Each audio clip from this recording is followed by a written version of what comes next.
Ang kaminyoon dili na siya bakuna para sa biga.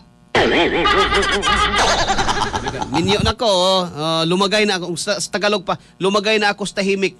Di po na scam po na kanang maminyo lumagay sa tahimik. Actually, kung maminyo ka magubot imong kinabuhi. Lumagay sa tahimik o lumagay sa gulo? Klarong istorya, kung maminyo ka, lumagay na sa tahimik na nag-asawa na, di na tinuod. Kay mas tahimik ang buhay kung single ka nga naman. Way magbuot nimo unsa ka orasang bangon. Way mga saba nimo may galag di matarog butang ng imong mga pangsabit nga pantalon sa badiha. Wala. Wa umuhubog ka ng gabi dugay ka mobangon ng adlaw. Wa say magyaw-yaw. Og gusto kang mulaag, wa say mo pugong.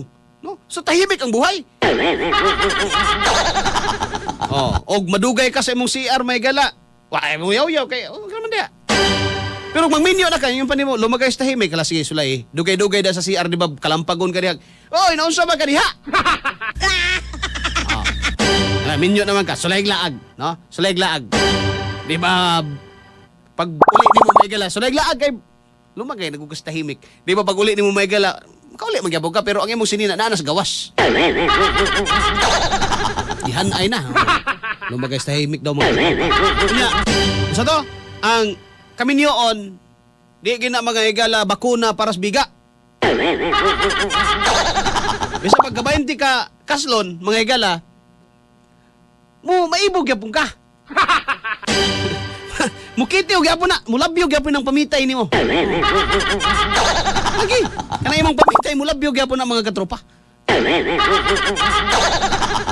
Pero, commitment maguna. Na nimo, no? Kaya mo man ang identity naman na, no?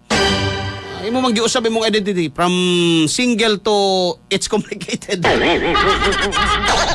Imo naman giusab imong identity mga higala. So it's a commitment maigsoon. No, from being single and you can do whatever you want into you are in a relationship or married mga higala nga kabalo ka, whatever you do to your body is you are also doing it to your partner. No, you are kung pananitan imong daoton imong lawas sa para gidaot mo nimong lawas sa imong partner ka naman sa pagminyo dili naman mo duha kun dili nausa naman mo ano na siya Suntone Plus Coffee Mix mabibili sa lahat ng mga butika nationwide.